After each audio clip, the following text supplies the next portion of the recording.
tinanong ni Bianca yung tungkol sa mga magulang niya? Na ako yung pumatay sa nanay ni Bianca, kaya napunta siya sa akin. Siyang dahilan kung bakit wala na akong magulang. Hindi ako makapaniwala, mamamatay tao ka, Mami. Ang sama-sama mo.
Nag-e-enjoy ka ba, anak? Opo, nanay. Pero mas masaya po siguro pag kasama natin si Ate Bianca ngayon. Oo nga, anak. Pero sabi kasi ni Ate Bianca mo na pupuntahan niya si Ellis ngayon. Pero huwag kang mag-alala, bibili natin siya ng pasalubong, ha? Okay po, Nay. Salamat po kasi namasyal tayo ngayon. Sobrang nag-e-enjoy po ako dito. Mabuti naman, anak, at nag-e-enjoy ka dito. Tara, bili muna natin pasalubong si Ate Bianca mo. Tara po, Nay. Tara.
Nay, sigurado po ako matutuwa si Ate Bianca sa pinamili na sa kanya.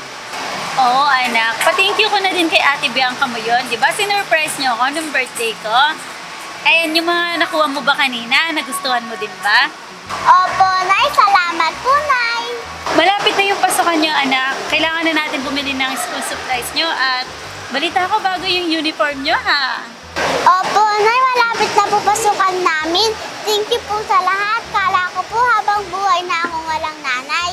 Sobrang bait po ng Diyos. Di niya po ako pinabayaan at nahanap po kita.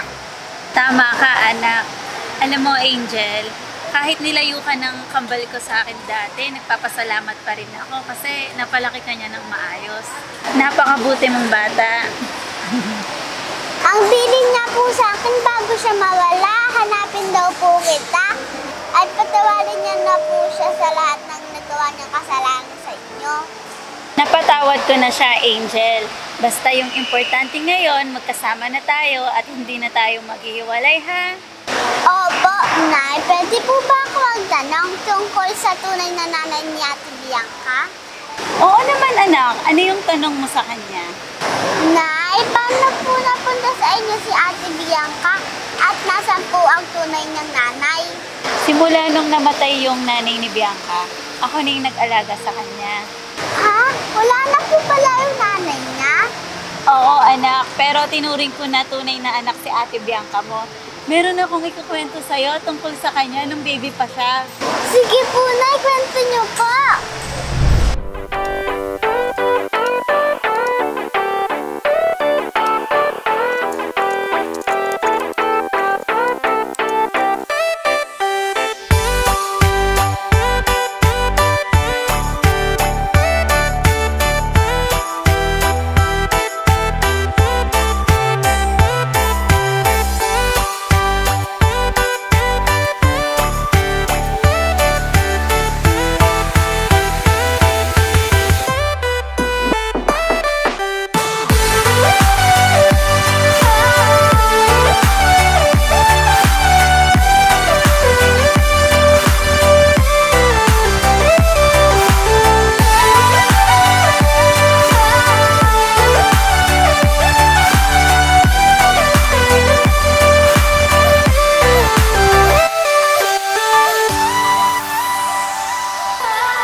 This.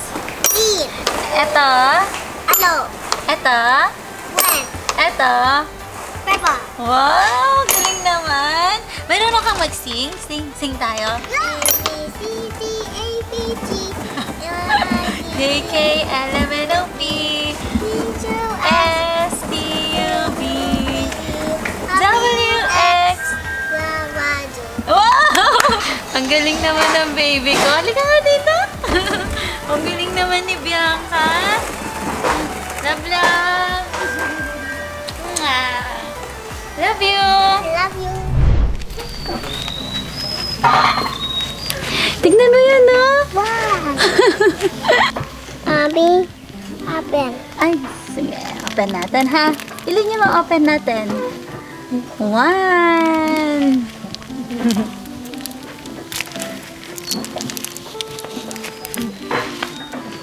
Ay. Anak, huwag kang lalayo, ha? May kakausapin lang ako, no?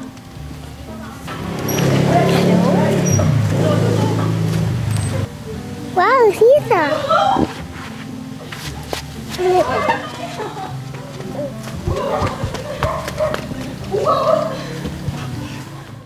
Sige, tawagan nyo na lang ulit ako pag may balita na, ha?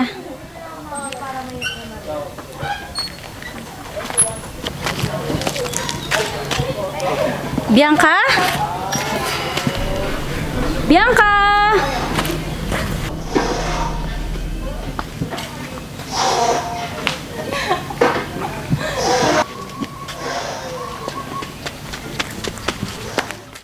Mommy. Mommy. Mommy.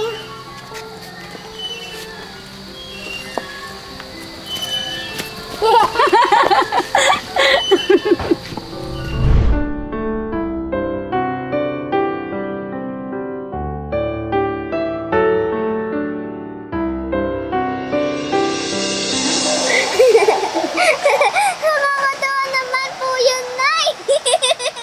Oo, ay nakakala nyo nawawala siya nun. Tara, uwi na tayo. Baka hinihintay na tayo ni Ate Bianca mo sa bahay. Sige po.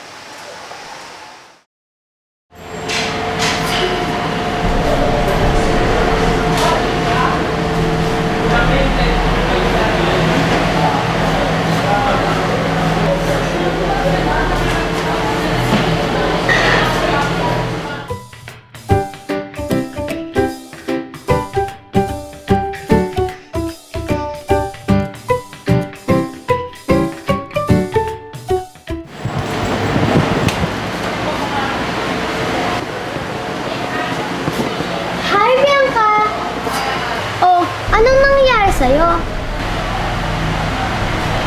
Oh, bakit para nakikita ko yung dating malditang Bianca? Mukhang sa itsura mo pa lang may problema ka na, kaya pinapunta mo ako dito. Tama ba ako? Tama ka! Ha? Nakakagulat naman yan. Namiss ko ata yung ugaling ganyan na. Wait lang! Baka kasi nananaginip lang ako. Tika! Totoo nga! Hindi ako nananaginip! Hanggang ngayon, Elise, boba ka pa din. Ouch! Napano ka ba kasi? May nalaman ako tungkol sa pagkatao ko. Ano naman yun? Si Mami ang may kasalanan kung bakit namatay ang totoo kong nanay. Si Miss Jane ang pumatay sa nanay ko. Bianca, hindi totoo yan. Hindi magagawang pumatay ni Miss Jane. Narinig ng dalawang tenga ko, nag-uusap si Mami at si Yana. Ang sabi ni Mami, siya daw ang pumatay sa tunay kong nanay. Ang sama-sama niya, pinagkait niya sa akin ang pagmamahal ng isang tunay na ina. Wala akong masabi dahil hindi ako makapaniwala. Bianca, kaya siguro nagawa ni Miss Jane yun kasi nawawala si Angel. Desperado siya na makuha ka niya dahil nawala yung anak niya. Wala siyang awa! Pinatay niya yung nanay ko na walang kalaban-laban. Eh, Bianca, ano bang plano mo niyan? Aalis ka na ba sa kanila? Ano ako? Aalis ng ganun-ganun lang? Na sila masaya at ako dito nagluluksa? Hindi ako papayag na maging masaya si Miss Jane at Angel. Uunti-untihin ko sila. Gagawin kong lahat para masira ang buhay nila. Paano mo gagawin yun? Magpapanggap muna akong mabait sa kanila. Titiisin ko munang makisama sa kanila para magawa ko lahat ng plano ko. Pero, pati ba si Angel damay dito? Di ba wala naman siyang kasalanan? Kahinaan ni Mami si Angel.